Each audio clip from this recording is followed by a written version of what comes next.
開発コンサルタントの裏話、パデコ教育開発部がお届けします。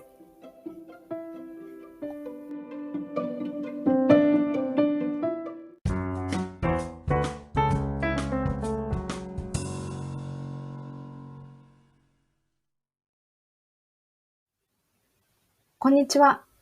開発コンサルタントの裏話をお送りする株式会社パデコです。本日のコーナーはインフラ開発部のプロジェクト紹介です。このコーナーではインフラ開発部部長の中川がインタビュアーとなり、インフラ分野のコンサルタントから様々なプロジェクトの活動を紹介していただきます。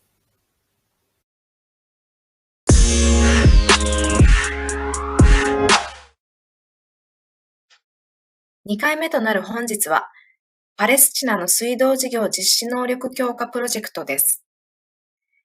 英語でのインタビューとなります。どうぞお楽しみください。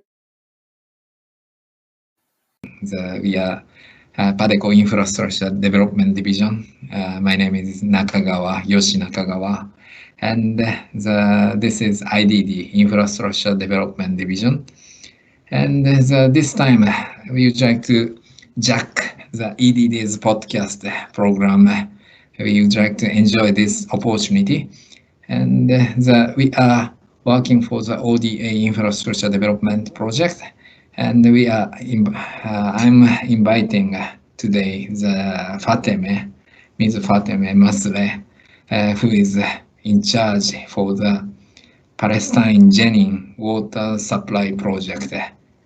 Let me invite Fateme. Hello, Fateme. Hello, Yoshi. Yes, how are you? I'm good, thank you. Yes. Thank you for having me for today. Good. I'm very excited to inviting you because I'm not familiar to do this kind of the hybrid English-Japanese the program. And the first, I would like to know about the region. About this project site. Where is Jenin? Where is Palestine? Can you explain? Yeah, sure. Sorry for I will explain in English. My Japanese is not that really good. So I already apologize this from our audience. Well, I would like to explain about this project experience and how we proceed this kind of project. This is a JICA funded project, the city of Jenin. This city is located in the northern part of Palestine's West Bank area, because Palestine has another area, it's called Gaza, but this project city is located in the West Bank area. Jenin is a very ancient city from Bronze Age and was ruled by Romans, by Muslims, Ottomans, by British, by Jordans, and then by Israel. About 25 years ago, it came up to the rules of Palestinian Authority now. So the city now has about 60,000 of population. So you can guess it has a lot of history with all of these rulers. It is a very beautiful city. It is surrounded by hills, not high, like 25 meters of elevation, but the city itself is flat and is about 60 meters above the sea level, and it produces a lot of olives. So you can see olive trees all around in the city.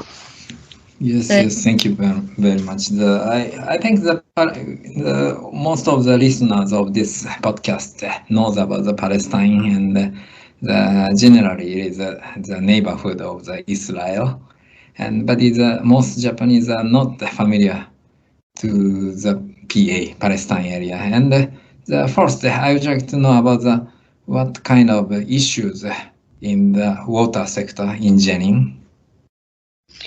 Yes, the issue for water sector, in not specifically for Jenin, it's kind of similar for the whole Palestine. But so for most Palestinian cities, there are no major surface water in the area. Like we don't see rivers or something like that there. So that Palestinians can withdraw water for their usage. But the area is very rich in groundwater aquifers. And these aquifers water are fed by rainfall that comes from the top mountains of Palestine's area. So they could use this, but drilling this groundwater through wells is very restricted by Israel. Yes, that's because right. yes, Israel itself also extracts water from this groundwater for the usage of the Israeli side. So only small portion of this aquifer water can be is permitted basically to be extracted by Palestinians. And this is the same situation in Jenin city. So you can see that there's not much available water there, and on the other hand, so Palestinians are still have to even buy the same water that is extracted by Israel again. So that when you go to the water matter in that area, it's so political, and many people don't pay their water bills. So on the other hand, when they don't pay for their water bills, there is no regulations for the authorities to disconnect when they don't pay their water bills. So as a result, only 40% of the water that is consumed by these customers are paid. So this is called collection ratio. So the collection ratio of 40% is very low. That means 60% of the water that is used is not paid to the municipality. So as the result, the municipality has financial problems and has negative annual deficit problems, and itself is under a lot of debt. So the municipality cannot make enough fund to improve its services. For example, if people don't pay for the water fees, so the municipality doesn't have enough fund to replace, for example, all water network or to prevent leakages, water loss through these networks. So this JICA funded project, through this funded project, the Japanese government is trying to help the municipality in different for different things, but two main things are to improve, to increase the collection ratio to more than 40%, and so customers will pay for the water they use, and also to increase the amount of this water loss, which is called non-revenue water. And this non-revenue water is about 60%. So it is very high as well. Yes, I understand. 40% is only 40% are used efficiently, and the 60% is always loss, physical loss happens in that area. And the non-revenue water, NRW, is a key word. I understand. And I think the non-revenue water, such non-revenue water or leakage has happened in the network, in the supply network. Yes. Okay, so let me explain a little bit of the term non-revenue water for our audience. Non-revenue water means the water that is produced is flown in the network for the use of the customers, but it never reaches to the customers.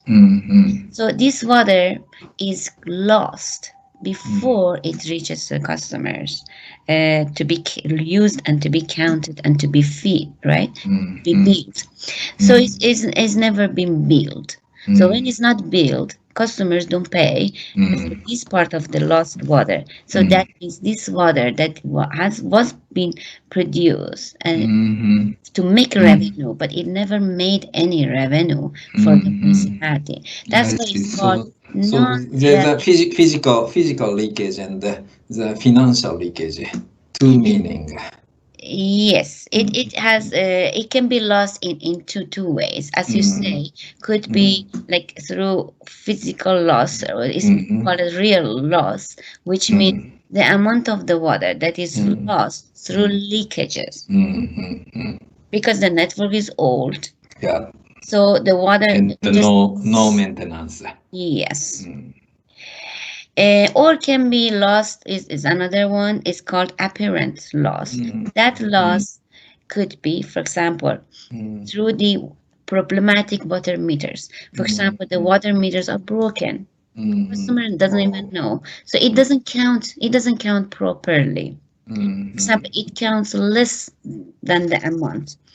Or, for example, human errors when they for reading and billing. When we say human errors, we mean the municipality staff.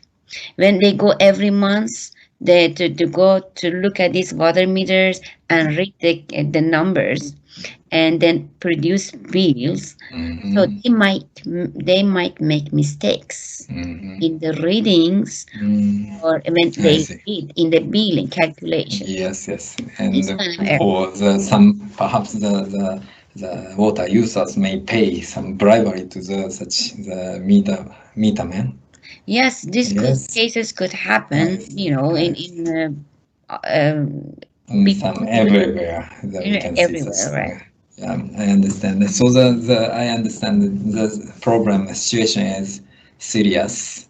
Yes. The high physical leakage and the low efficiency of such billing and the revenue collection. Not just billing, it could be even customer database errors. When they handle customer database, some errors can happen there.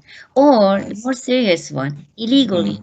Some customers just illegally use. They make another pipe outside of the water meter and they start using from that part of the pipe. So these are things that happen in Jeninn's case. Yes. So what kind of approaches we did take under this project? Can you explain what is your position and what kind of activities what you did in Jenin? Yes.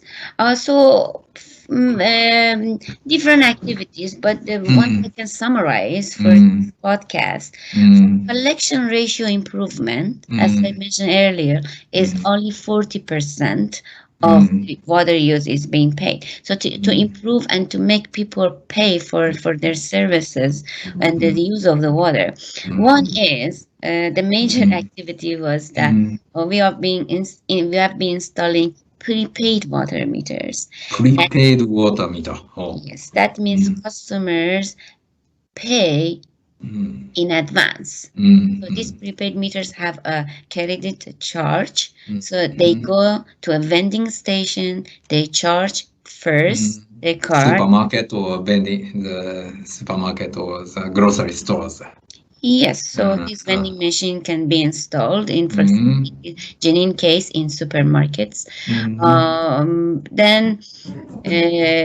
Then they go home and they basically touch this card, and the prepaid meter can read this card and then opens the valves and they can use the water. So we have been doing this as the major ones to come up with solving this issue.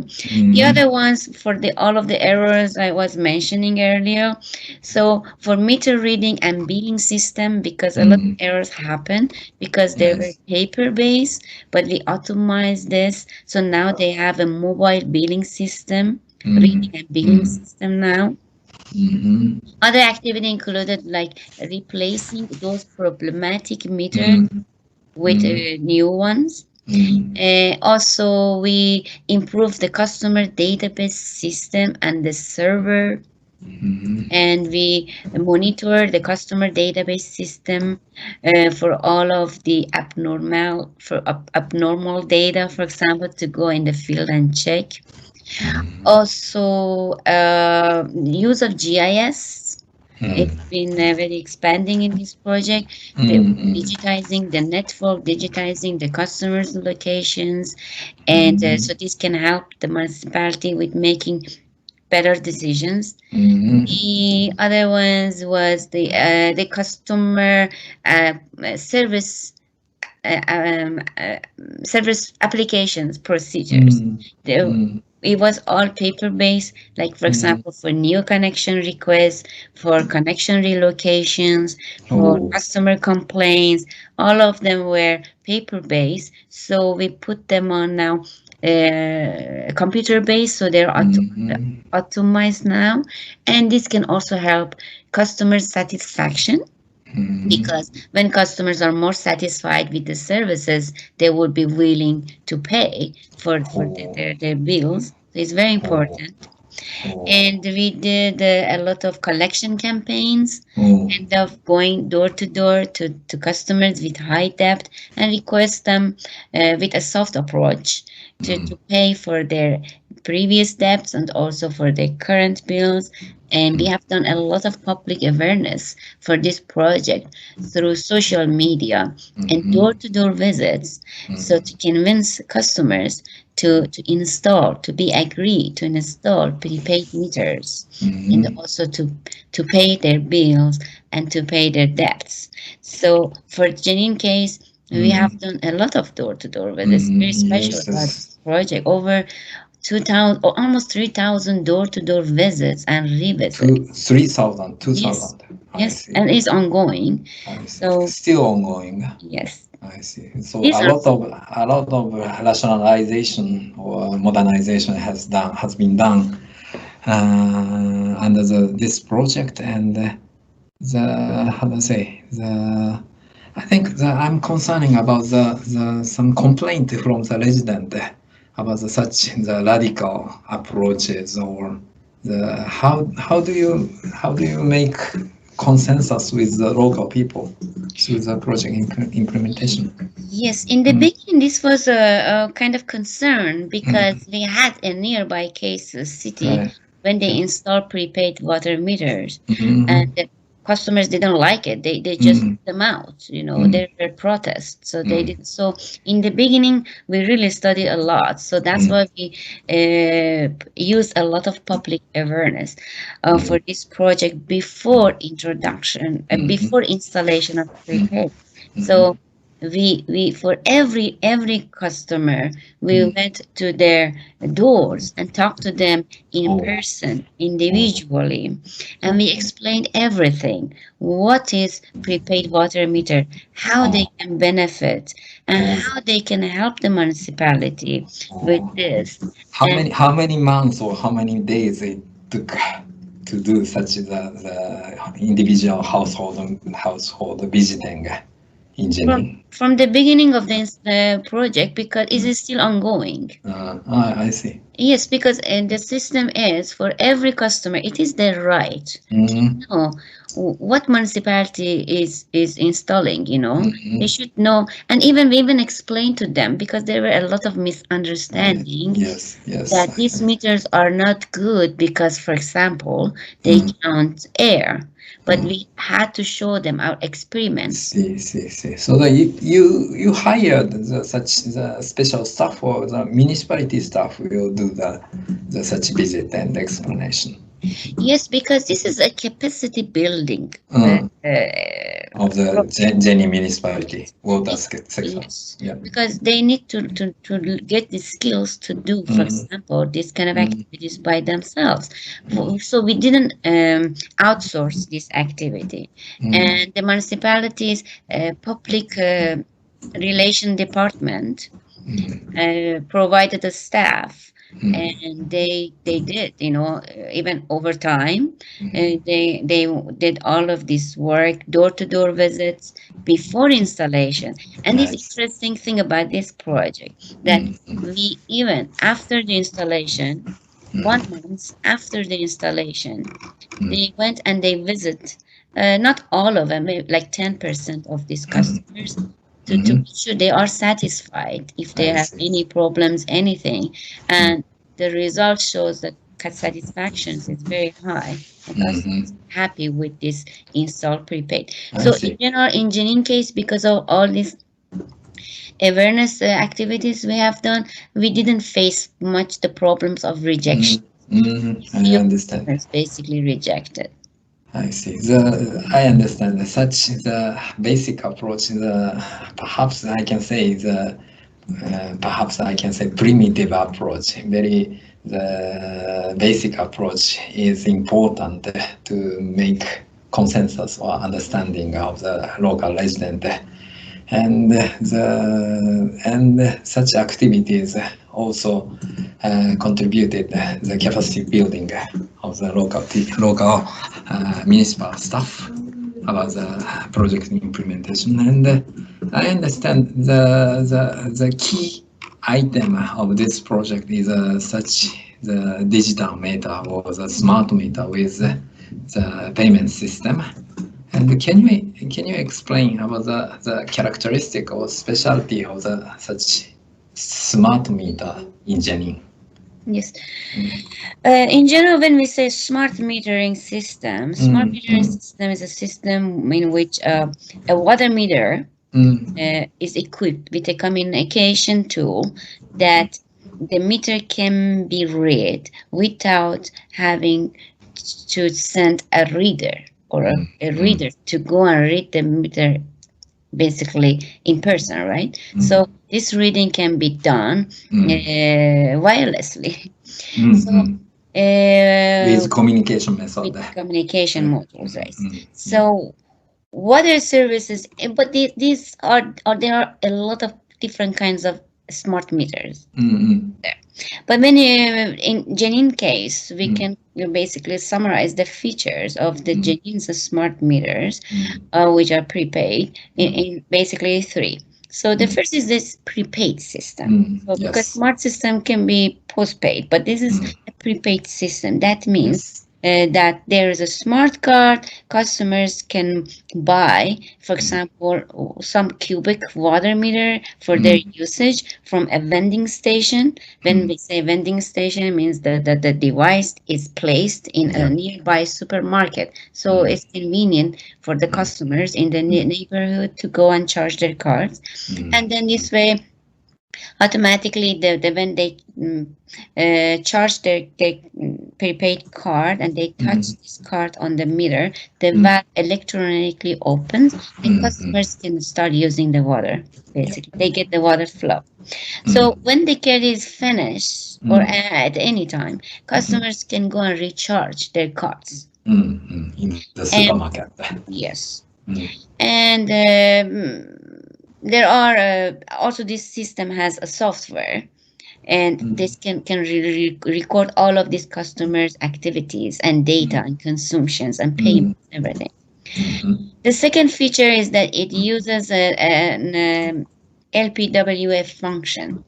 LPWA. Yes, that stands for low power in a wide area. So this function is that it basically it uses extremely because it uses low power, so its communication charges is very low. In Japan, it is used for vending machines management, like landslides monitoring.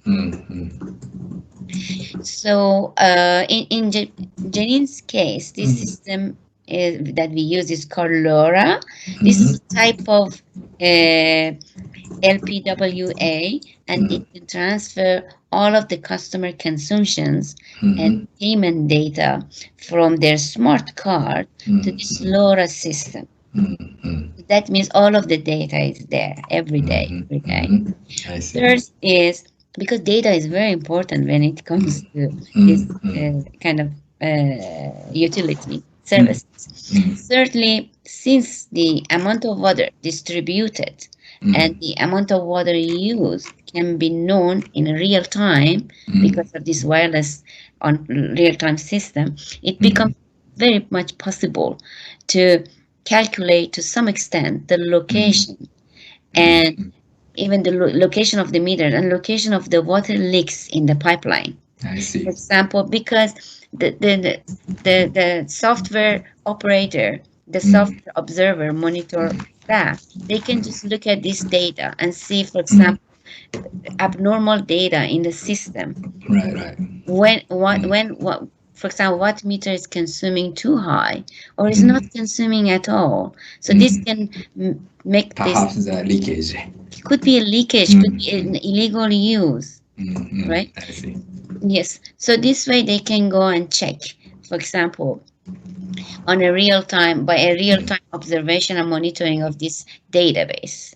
These are the main features of prepaid water meters in Jenin case. Yes, this is very impressive idea, and I'm very surprised about such kind of idea were realized in the Jenin city in Palestine, and I think even in Japan we know such kind of smart meter idea has already realized in some municipalities, but in the water sector, it is not yet.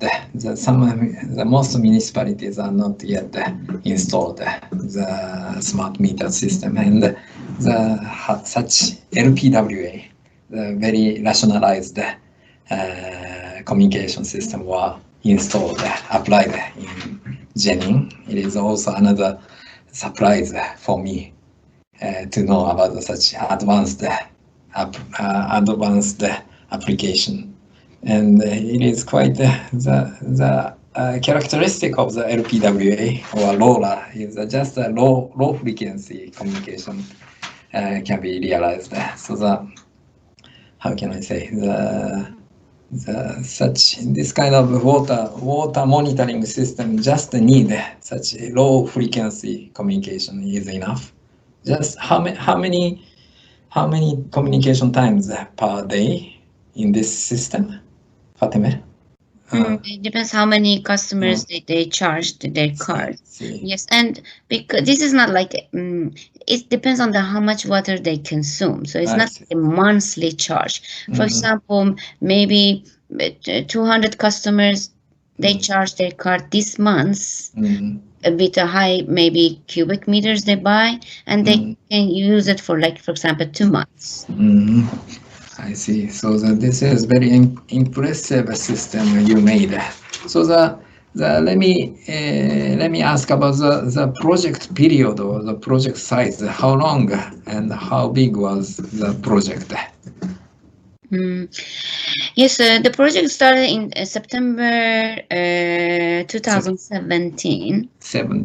Yes, and this is still ongoing up to September of this year. And for consultancy services, the budget was about 5 million. And JICA provided 1,850 prepaid water meters to Jenin municipality. 1,800? 850. 850. Oh. Yes, because we had pilot area. I see. We had 3 pilot areas. So after the result of these pilot areas and good satisfactions, then Jenin municipality wanted to expand the installation, yes, to the rest of the city. So now JICA is helping the municipality to install it for the rest of the city. So JICA approved, and now it's in few months, or they will receive another 3,450 twice. meters. Yes. So it can basically be installed for the rest of the city. But you know, these prepaid meters, these are not like magic tools, you know. It's not a magic you just installed and the problem solved. But in the background, it needs a lot of organizational activities, a lot of staff allocations, a lot of data entry, implementations, maintenance, a lot of public awareness activities. So it's not just giving a municipality these meters. It's like building a capacity they can handle the implementation of these installations. And after that, a lot of maintenance, a lot of random check, and periodic check of prepaid water meters to make sure that they work. I see. So now we are in the Corona pandemic situation, and I think you couldn't visit the Palestine after March of last year. And how do you continue such capacity building activities for Jenin from Japan? You are doing? Yes, fortunately, the Corona situation happened, later in the project. So we had already kind of established office there, established staff. We have already been working with our counterparts. For 3 years.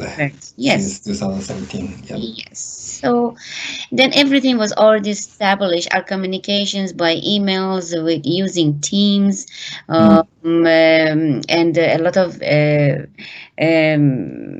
virtual meetings through with our staff and counterpart members, and basically monitoring them from here and constant communication there. And we have weekly, bi-weekly meetings in addition to emails, and also, yes, and of course, the Jenin city has been a few times locked down because of the corona situation. Right. Yes.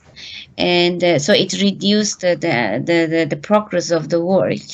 But they are overcoming with this, and so with the new installations coming, we hope that the corona situation will improve. They started receiving vaccines, and and also maybe I think soon we will start going there. Site visit, I see. Okay, so I hope your site visit or site walk will be started soon. And I think this kind of advanced technology or application can be expanded to other regions or expanded to the other cities or other countries. So do you have any idea to expand this kind of idea, the application? Like in my opinion, could be expanded like a similar kind of situation when the collection ratio is very low, people not paying, and also there is no kind of option for disconnections because of the legal, the regulations in that country, like Jenin, for example, they cannot disconnect. Or there are some issue like the poverty or low income matters. So for these kind of cases, yes, this can be used, and it's been used in Africa. For example, prepaid has been used in several sub-Saharan African countries.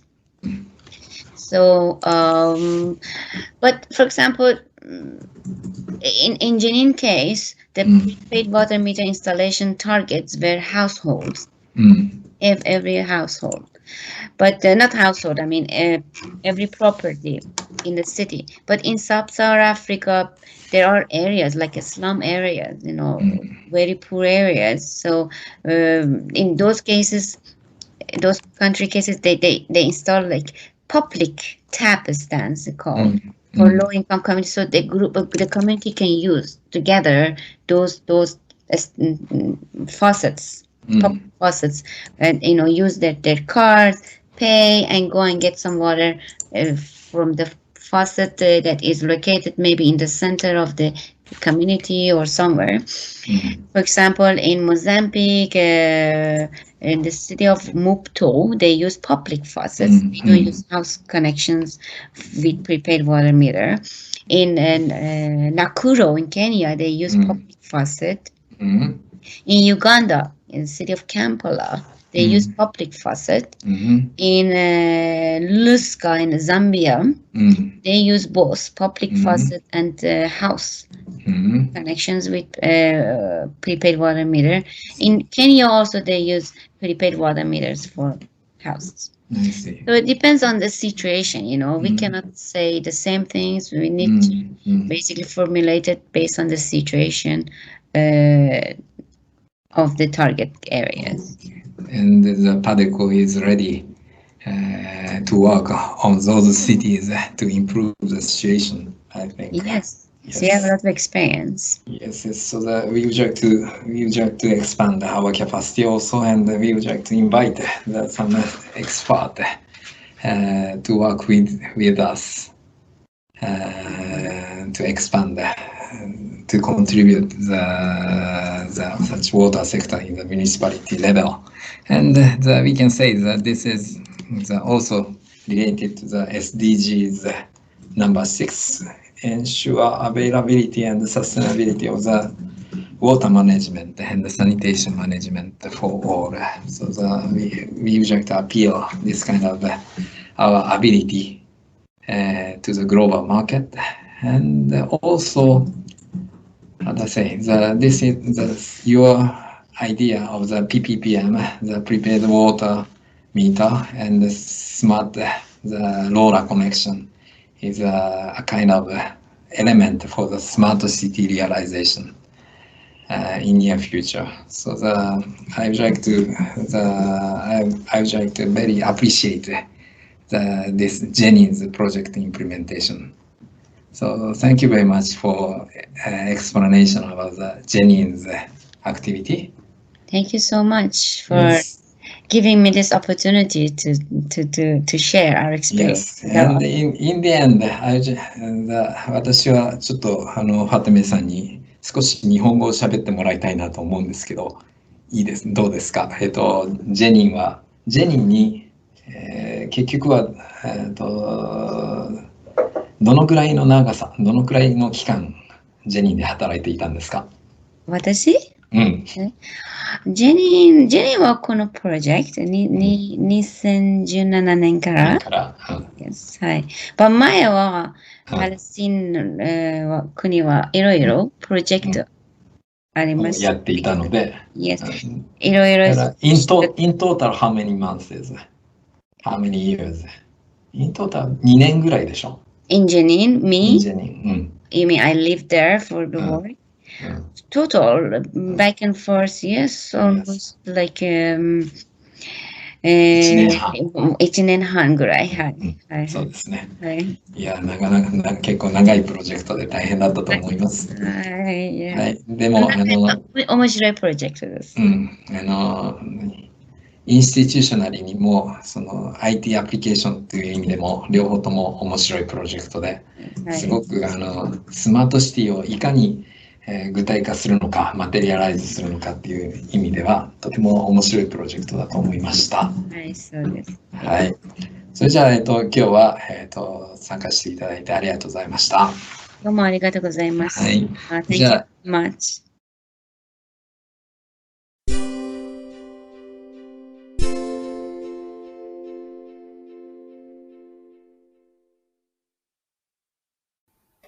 次は、パデコ教育開発部からのお知らせコーナーです。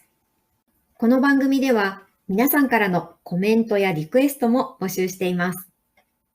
番組で扱ってほしいテーマ、質問、ご意見、ご感想などありましたら、Facebook、Twitter、YouTube にぜひぜひお寄せください。なお、パデコ教育開発部のウェブページは、アルファベットで padeco.education でアクセスしていただくことができます。また、この番組のプロフィールページに Facebook、Twitter、YouTube へのリンクも載せていますので、そちらもぜひチェックしてみてください。